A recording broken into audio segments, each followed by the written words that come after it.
Malade des nouveaux médias, c'est le titre du nouvel essai que vient de publier le philosophe et théologien orthodoxe Jean-Claude Larcher aux éditions du Cerf, qui revient là aussi, comme à son habitude, avec une réflexion toujours très riche et condensée sur un thème qui est au cœur des tensions spirituelles et socioculturelles de l'homme postmoderne, l'homme connecticus, l'homme connecté, sans cesse connecté, toujours connecté. Quel diagnostic poser sur le corps et l'esprit de l'homo connecticus? C'est le cœur de l'interrogation thérapeutique que nous allons aborder dans le grand entretien avec Jean-Claude Larcher que je reçois aujourd'hui. Grand entretien qui sera précédé du traditionnel journal de l'orthodoxie et sera suivi d'une très belle vidéo faite par la télévision serbe sur le mont Athos, touché récemment par la tempête de neige qui s'est abattue sur les pays de la Méditerranée orientale. Le mont Athos revêtu de la blancheur immaculée d'un manteau de neige. C'est un moment, à l'image de la vie au mont Athos, le jardin de la Vierge, du temps en dehors du temps, de l'espace en dehors de l'espace. Meilleurs vœux tardifs pour 2017 et bonne émission à tous.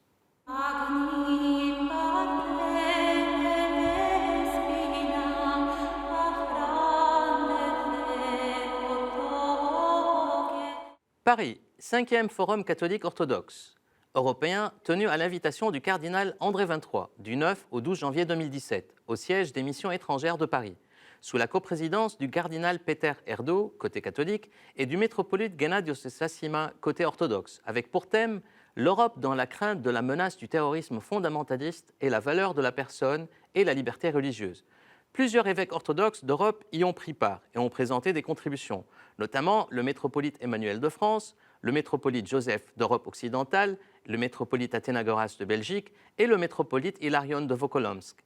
Les participants ont reçu aussi l'universitaire Gilles Kepel, spécialiste de l'islam, dont le dernier ouvrage, La fracture, dénonce la division de la France entre d'un côté des groupes communautaristes prônant un islam conquérant et de l'autre les groupes identitaires alimentés par l'extrême droite.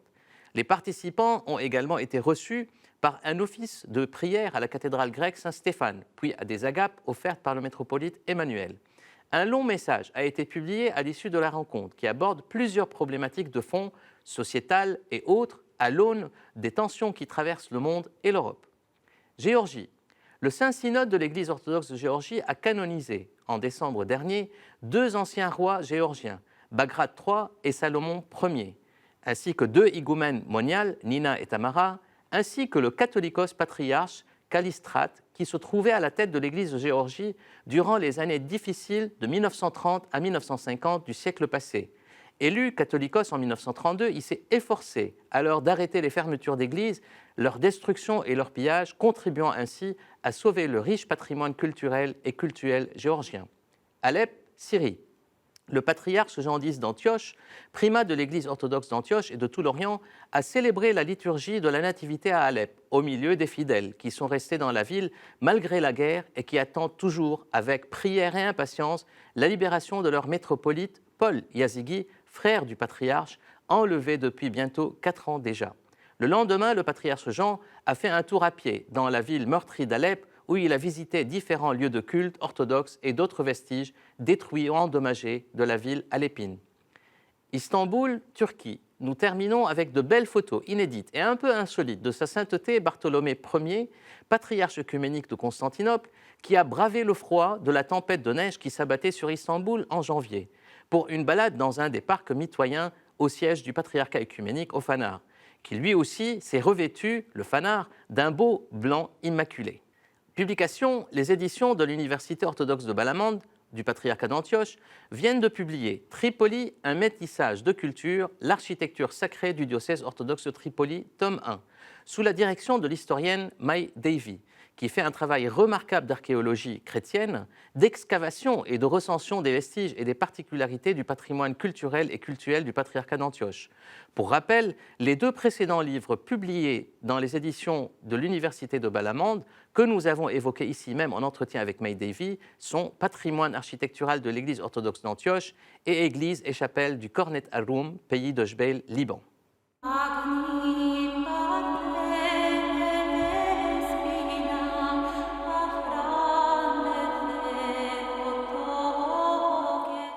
Malade des nouveaux médias, c'est le thème de notre entretien aujourd'hui. La révolution digitale en marche, une des plus grandes et bouleversantes révolutions de la période contemporaine, provoque ici et là sans cesse des accélérations inouïes et insondables, technologiques et autres. La multiplication sans cesse innovante de nouveaux médias impacte, transforme, remodèle et parfois révolutionne les paradigmes sociopolitiques et culturels de notre époque. Cette révolution technologique, qui n'est pas forcément une révolution culturelle, ne cesse d'impacter les relations humaines, de nous impacter, nous, en direct, qu'on le veuille ou pas, de nous rendre certes plus connectés les uns aux autres, mais en même temps, comble de l'antinomie, de nous rendre plus solitaires et séparés les uns des autres. Alors, sommes-nous dans une dynamique de libération ou d'asservissement de la personne humaine? Est-ce une opportunité pour davantage d'incarnation de la personne humaine ou bien une menace qui aboutit à sa dislocation, faisant triompher en elle la dimension égocentrique de l'individu? L'être humain postmoderne est par excellence l'homo connecticus, comme l'appelle Jean-Claude Larcher. Un homme connecté, pressé, sans cesse connecté et pressé, toujours connecté et pressé. Toujours aux aguets, en première ligne, sans recul, sans réflexion, ni discernement, réagissant toujours et téléguidé par l'immédiateté. Alors quel diagnostic poser sur le corps et l'esprit de cet être, qui semble vivre aujourd'hui davantage dans la logique du paraître que dans celle de l'être? L'homo connecticus est-il dans le réel ou dans le virtuel? Ou bien il est perdu dans les marécages des deux à la fois? En est-il de cette théologie du lien qui place le relationnel et la communion des êtres en relation, à l'image des trois personnes de la Sainte Trinité, au cœur de l'attention spirituelle édificatrice de la personne humaine?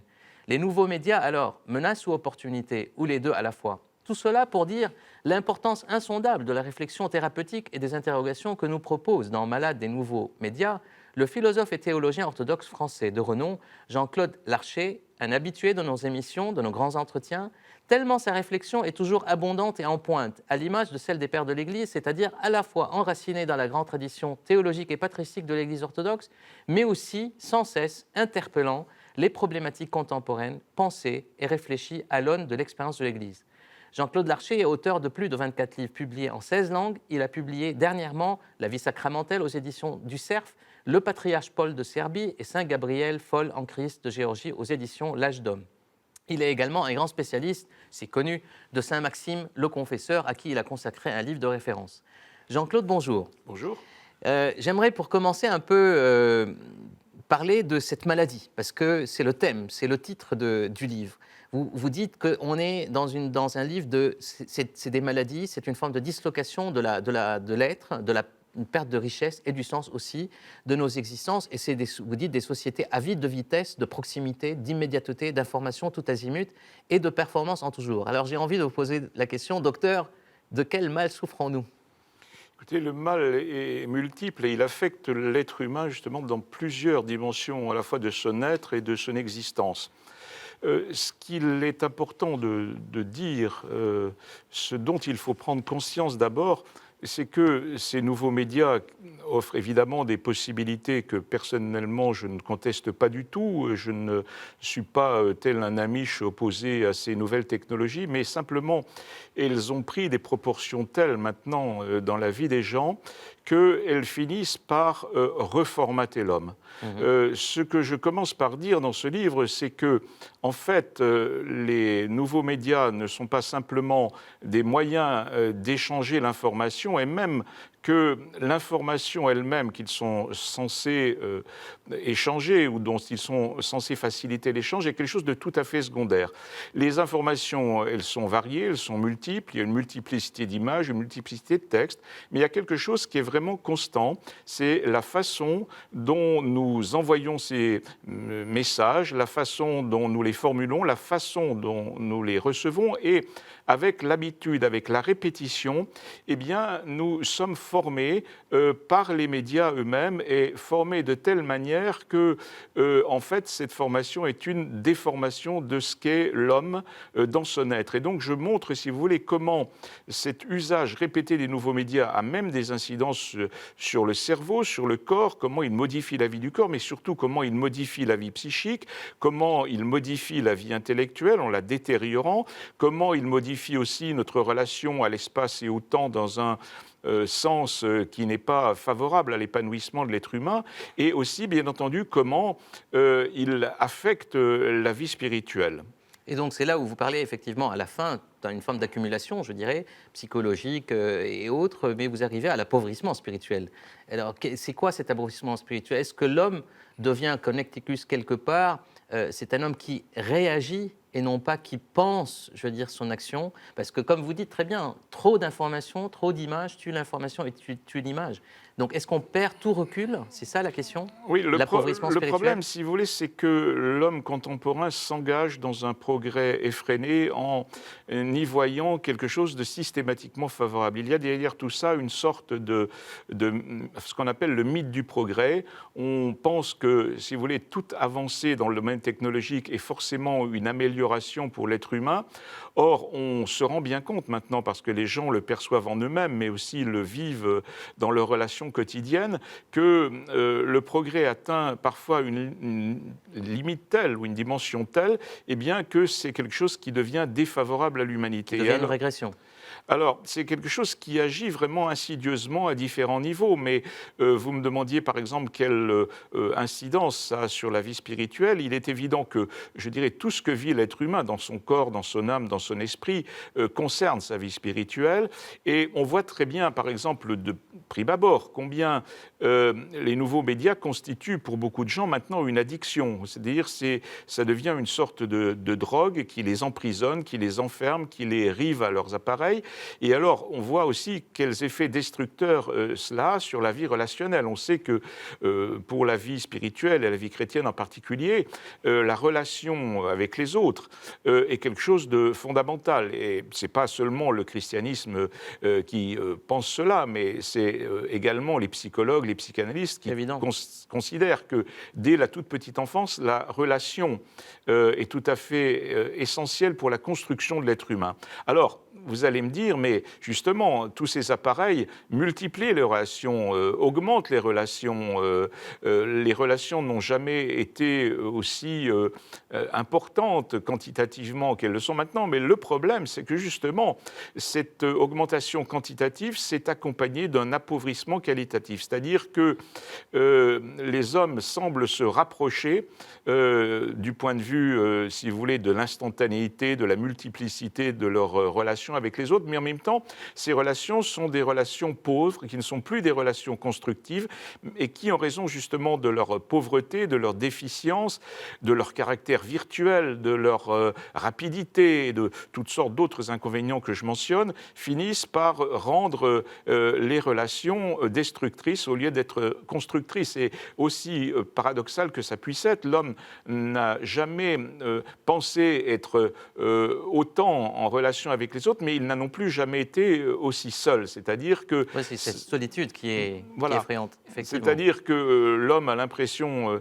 d'avoir beaucoup de relations, beaucoup d'amis, mais du fait que ces relations sont virtuelles, du fait que ces relations sont superficielles, eh bien, il se rend compte à la fin qu'aucune, même parfois, de ces relations n'est une relation d'amitié véritable. On dit parfois 3000 amis sur Facebook, aucun ami dans la vie, et c'est là tout le drame de l'humanité. Et alors, évidemment, d'un point de vue spirituel, non seulement ça coupe l'homme de ses semblables, on voit combien dans les couples même les deux membres sont chacun rivés sur leur appareil, isolés, à leur appareil. Voilà, reliés à leur appareil et non plus l'un à l'autre, mais comment dans les familles également il y a une dislocation qui s'opère, un isolement de chaque individu par rapport aux autres qui fait éclater la cellule familiale et qui donc a des conséquences aussi très graves puisque justement la cellule familiale est quelque chose pour les personnes qui est éminemment constructif. Et c'est là où, en fait, ce qui est intéressant dans votre livre aussi, vous parlez de la notion de progrès et de régression, que tous les progrès technologiques qui ont eu lieu, ou les découvertes qui ont eu lieu dans l'histoire, ont apporté quelque chose de positif, je dirais, à l'être humain, à l'humanité. L'électricité, le téléphone, donc... Alors que là, ce que vous dénoncez d'une certaine manière, c'est que ce progrès-là, quelque part, apporte une façon de créer une sorte de virtualité globale, je dirais, dans laquelle l'homme est annihilé. Et c'est le fait que c'est l'impact que ces progrès ont sur notre vie tous les jours, qui est différent par rapport aux autres progrès, qui font que ça pourrait devenir quelque chose de mauvais. Et c'est là où ma question, c'est, dans la théologie ascétique, on parle toujours je dirais, à la fois des passions et des vertus. Et c'est un combat, je veux dire, spirituellement parlant. Comment ce combat-là peut devenir positif aussi dans ce domaine-là, pour l'homme? Écoutez, l'Internet, par exemple, est quelque chose, par exemple, qui est un facilitateur des passions, parce que tous les désirs de l'homme peuvent être instantanément satisfaits, toutes ces pulsions peuvent trouver une satisfaction virtuelle. Et les passions, dans le langage ascétique, c'est le contraire des vertus. Alors, les passions, c'est finalement tout ce qui nous attache au monde et tout ce qui nous détache des autres et de Dieu, de la relation d'amour que nous devons avoir avec les autres et avec Dieu, et tout ce qui nous rive, finalement, à des choses superficielles, matérielles, qui sont pour nous des éléments finalement destructeurs, parce que précisément l'homme n'est pas fait pour se disperser et s'enchaîner aux choses. Il ne peut se réaliser, se construire qu'à travers justement une relation profonde et positive avec les autres et avec Dieu. Et alors, ces nouveaux médias, si vous voulez, posent un problème du fait que nous sommes dans une relation constante et intime avec eux, et comme je le disais tout à l'heure, par leur mode même de fonctionnement, nous sommes placés dans un état de passivité et non d'activité. Nous sommes entraînés par un flux, nous sommes sollicités en permanence par des images, par des liens, par des vidéos, etc. C'est électrique, c'est comme des charges reçues et qu'on redonne, quoi. Voilà, c'est une sorte de staccato, si vous voulez, qui finit en se répétant par créer dans notre être intérieur un état de dispersion, un état de division, au lieu justement de cet état de concentration vers lequel spirituellement nous devons tendre. Au fond, toute la démarche spirituelle, c'est une démarche qui vise à partir d'un état, je dirais, où nous sommes spontanément dispersés dans le monde, vers un état où nous sommes reconcentrés sur nous-mêmes, et à travers la concentration sur nous-mêmes, reconcentrés sur Dieu, et à travers Dieu, reconcentrés sur les autres dans leur véritable être et leur véritable valeur. Donc c'est toute la question de l'altérité qui peut être posée. Alors c'est une question, c'est la question de l'altérité, c'est-à-dire qu'effectivement, nous paraissons avoir des relations avec les autres qui, comme je l'ai dit, sont de fausses relations, et qui souvent même ne sont que des relations qui renvoient à nous-mêmes. C'est-à-dire qu'il y a même dans l'usage des médias un narcissisme profond. Vous savez, Christopher Latch avait aux États-Unis écrit un livre très célèbre pour montrer que notre civilisation est la civilisation du narcissisme. Et bien, on peut dire que jusqu'à un certain point, ces nouveaux médias y contribuent aussi. On voit très bien comment sur Facebook et partout, les gens ont besoin en permanence de se montrer, de s'exposer, de se mettre en valeur, de faire valoir leur image auprès des autres. Et je montre aussi, évidemment, dans ce livre, comment il y a une destruction de l'intériorité, une perte de sens de l'intimité, une perte de sens de la pudeur, comment notre vie, à travers ces nouveaux médias, on est exposé. Voilà, s'expose, s'extériorise, se dispatche, se disperse, et comment finalement cette perte d'intimité aboutit à non seulement un appauvrissement, mais à une destruction de nous-mêmes. Est-ce qu'il n'y a pas une opportunité pour l'Église orthodoxe, ou l'Église d'une manière générale, dans ce monde qui n'est plus le monde du centre, mais le monde du réseau, pour la mission? Parce qu'à travers justement ces nouveaux médias, comment la mission, la pastorale, est-ce qu'on peut atteindre beaucoup de gens en peu de temps, ce qui n'était pas le cas avant? Est-ce qu'il n'y a pas une opportunité pour la pastorale de l'Église dans ce... Je pense que Internet, les nouveaux médias ont évidemment des aspects positifs, et c'est évident qu'on peut à travers Internet trouver des informations ou diffuser... Mais le risque, c'est de s'installer dans une virtualité ecclésiale aussi. Le problème est que justement Internet favorise une communication horizontale et très peu une communication verticale. Le problème aussi, c'est que par le flux d'informations que gèrent les nouveaux médias, on aboutit finalement toujours à une approche superficielle de ce qu'on voit, de ce qu'on lit, de ce qu'on entend. C'est-à-dire que constamment, chaque instant est chassé par l'autre. Il n'y a pas, si vous voulez, d'arrêt, il n'y a pas de possibilité de s'arrêter un instant pour méditer, comme on le fait par exemple dans la lecture d'un livre. Toutes les analyses des psychologues montrent combien la lecture qui se fait sur Internet est une lecture très superficielle qui se fait en diagonale, c'est-à-dire on commence à lire la première ligne, parfois la deuxième ligne, et puis ensuite le regard En en diagonale, ça diagonale va vers très rapidement vers le bas de la page, on lit la dernière ligne et on passe à la suivante. Et alors, entre-temps, on peut être dispersé par les liens, etc. Donc, je montre aussi comment, si vous voulez, la lecture, qui est si importante dans la vie intellectuelle, mais aussi dans la vie spirituelle, est quelque chose qui est fortement aussi abîmé, perturbé par ce nouveau mode d'approche du texte, qui d'ailleurs privilégie l'image par rapport au texte, qui nous est offert par Internet, les tablettes et tous les autres moyens modernes. En tout cas, merci beaucoup Jean-Claude Larcher, parce que c'est une réflexion qui fait le constat de maladie et de malades que nous sommes, d'une certaine manière, mais aussi d'une thérapeutique, et donc la manière dont il faut effectivement se recentrer. Et moi, il me reste à vous dire qu'on va regarder une vidéo actuellement. La prochaine séquence, ce sera une vidéo sur le mont Athos qui est revêtu de blanc, et je vous dis à la prochaine émission. Merci beaucoup Jean-Claude. Merci à vous.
Sneg na Svetoj gori je veoma retka pojava i kada se on desi, on veoma kratko traje. Brzo se otopi. Ove godine sneg je započeo da pada na Božić i veoma su obilne padavine. Na nekim mestima je čak do 1 metar i 1,5 metar visine. Putevi su zavejani, snabdevanje je dosta otežano. Mnogi monasi ne mogu da izađu ni iz svojih kelija. Grejanje je uglavnom na drva ili na naftu, a snabdevanje električnom energijom je iz sopstvenih agregata. Ove padavine smatra se da će da potraju još 2 dana, posle čega se očekuje otopljavanje.